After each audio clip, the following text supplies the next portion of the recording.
Tous les journaux parisiens et de province font ce matin leur une sur l'interview de François Mitterrand. Le ton général est plutôt favorable, même si on le sent bien, les différents éditorialistes restent un peu sur leur faim et soulignent les ambiguïtés ou les insuffisances qui, selon eux, apparaissent dans les propos du président. La revue de presse de Pierre Alain et l'analyse d'Albert Duroy. Si personne n'est vraiment mécontent de ce qu'a dit le chef de l'État, personne non plus n'est tout à fait satisfait. Le Figaro donne le ton en soulignant que la position de la France est sans doute plus claire, mais qu'il reste des zones d'ombre dans les explications de François Mitterrand. C'est un jugement de Salomon qu'il a prononcé, titre ce journal, en mettant en garde à la fois Kadhafi et Hissène Habré. Comme le Figaro, le quotidien de Paris remarque que l'idée d'une fédération tchadienne lancée par le chef de l'État semble irréaliste.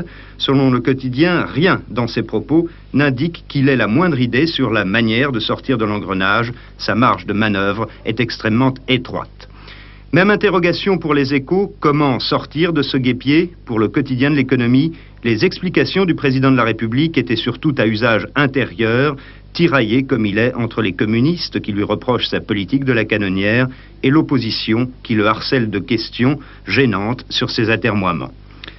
On sort de cette interview, somme toute, assez perplexe, dit Libération. On ne sait pas si le président considère que la crise est extrêmement grave ou mineure, s'il envisage vraiment une guerre et s'il est prêt à s'en donner tous les moyens, s'il entend dramatiser ou dédramatiser, on ne sait. Pour le matin, François Mitterrand a montré sa détermination à utiliser la force, si besoin est, mais aussi sa volonté d'obtenir une solution négociée.